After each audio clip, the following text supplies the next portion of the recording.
E aí, sabia que a maior parte do que a gente comunica, na verdade, não sai da nossa boca? Pois é, nessa análise a gente vai mergulhar nos segredos da linguagem que não é falada. Se a ideia é entender as pessoas de verdade, este é o ponto de partida. Fala a verdade, quem nunca passou por isso? Aquela reunião de trabalho super tensa, um primeiro encontro meio estranho. A pessoa diz que tá tudo ótimo, mas sabe como é? A gente sente um climão, aquela sensação de que tem alguma coisa ali que não foi dita. E é aí que mora o perigo, né? O material que inspira esta análise mostra exatamente isso.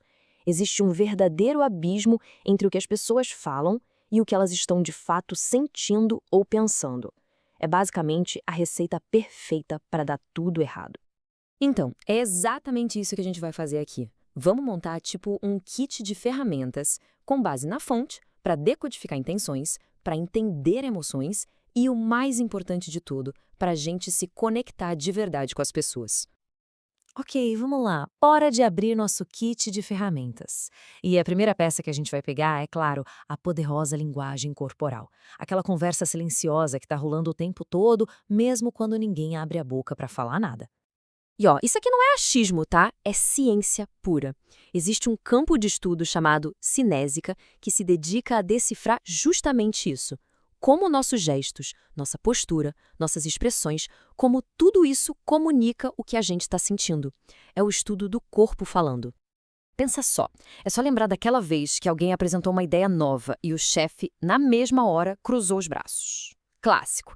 Pode até não ser de propósito, mas é quase um instinto de proteção, sabe? Uma barreira física que mostra que a pessoa está se fechando para o que está ouvindo.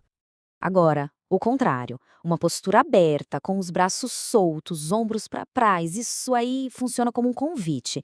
É um sinal de confiança, de que a pessoa está receptiva, deixa qualquer papo muito mais leve e positivo. Agora vamos para um clássico dos clássicos, o momento em que as palavras e o corpo podem entrar em pé de guerra. Ah, quem nunca ouviu essa frase, né? O mais fascinante aqui é como o corpo entrega ao jogo. A pessoa fala que o problema é ela, mas não olha no olho, o corpo está todo tenso e o principal, os pés estão apontando para a porta. É o corpo gritando: me tira daqui! Não tem como disfarçar. E só para a gente não cair em cilada, a fonte também derruba alguns mitos. Sabe aquela história de que se a pessoa olha para um lado específico, tá mentindo? Pois é, furada. A ciência já mostrou que não tem nada a ver. O segredo é sempre olhar o conjunto, nunca um gesto sozinho. Certo? Já demos uma olhada nos sinais do corpo. Agora, vamos adicionar mais uma camada na nossa análise: os padrões de personalidade. E ó, um aviso importante. A ideia aqui não é rotular ninguém, mas sim entender as tendências de cada um. Então, o ponto principal não é se a pessoa é tímida ou festeira. A palavra-chave é energia. De onde ela vem? Pessoas mais introvertidas gastam energia socializando e recarregam a bateria sozinhas. Já as extrovertidas se energizam no meio de gente.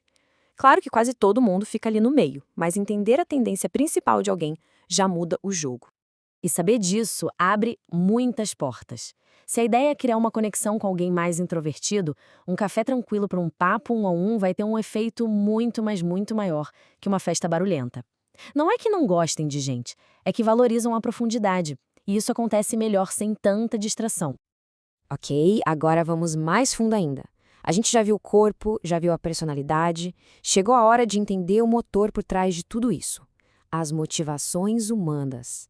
Porque se a gente entende o porquê de alguém fazer alguma coisa, o quê e o como ficam muito mais claros. E para nos ajudar a entender isso, a fonte nos lembra de um clássico da psicologia, a hierarquia de necessidades de Maslow. É só imaginar uma pirâmide. A ideia é simples. A gente só se preocupa com o que está no topo depois de resolver o que está na base.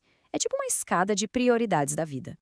Lá na base da pirâmide está o básico para a gente sobreviver: comida, água, segurança. Ninguém vai ficar pensando em propósito de vida se não tiver o que comer, né? É o nosso sistema operacional básico mandando e desmandando. E aí que a gente chega lá no topo da pirâmide. Depois que todo o resto está mais ou menos resolvido, a gente começa a buscar nosso potencial máximo. É a jornada para a gente se tornar a melhor versão da gente mesmo. E para a gente ter uma ideia do poder de uma dessas camadas, olha só a necessidade de amor e pertencimento, o terceiro degrau. Um estudo super famoso mostrou que 75% das pessoas deram uma resposta que sabiam estar errada só para concordar com o grupo. A nossa necessidade de pertencer é tão forte que faz a gente ignorar a realidade. Bom, com esse kit de ferramentas todo em mãos, qual é o objetivo final? Não é sair por aí analisando todo mundo como se fosse um quebra-cabeça. A intenção é muito mais profunda, muito mais construtiva. A fonte deixa isso bem claro. O objetivo de ler as pessoas não é ter vantagem sobre elas ou manipular, mas sim se conectar. É usar esse entendimento para ter mais empatia, para construir pontes e para fortalecer os relacionamentos que realmente importam na nossa vida. E uma parte essencial disso é virar o espelho para a gente mesmo. Perceber os sinais que nós estamos mandando para o mundo é tão importante quanto ler os dos outros. Uma postura aberta, um sorriso sincero, são verdadeiros convites à conexão. E no final das contas, tudo se resume a um princípio que todo mundo conhece: a regra de ouro. Na hora de tentar entender alguém, vale a pena se perguntar como a gente gostaria de ser lido. A chave é sempre a empatia. É usar o que a gente sabe para se colocar no lugar do outro. E aqui a gente chega ao ponto mais importante de toda essa conversa. A nossa capacidade de entender os outros tem um limite. A nossa capacidade de entender a nós mesmos. Se a gente não conhece os nossos próprios padrões e emoções, o jeito que a gente vê o mundo vai ser sempre meio distorcido. E fica aqui a reflexão final, então. Talvez a jornada para decifrar o mundo ao nosso redor seja, na verdade, uma viagem para dentro de casa. Fica a pergunta no ar: será que a arte de ler pessoas não é, antes de mais nada, a arte de se ler?